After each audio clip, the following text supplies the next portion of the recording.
From my house, go forward at 100 meters and turn right. Go 50 meters and then turn right again and go straight, turn left. Turn left and go forward 100 meters and then turn right. Turn right and go forward 500 meters and turn right. Turn right and go forward 100 meters and then turn left.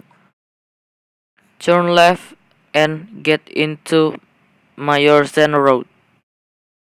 Go straight 3 kilometers at Mayorzen Road and R.A. Marta Dinata Road.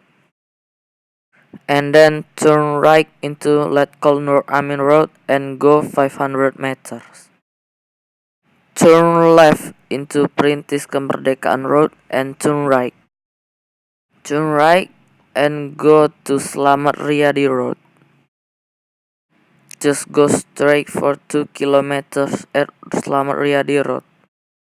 And then turn left into Segaran Street and go straight. After you go straight, turn right into Masjid Lama Road and go straight until you see a roundabout. In the roundabout, go left into Ampera Bridge. From Ampera Bridge, just go straight 3 kilometers.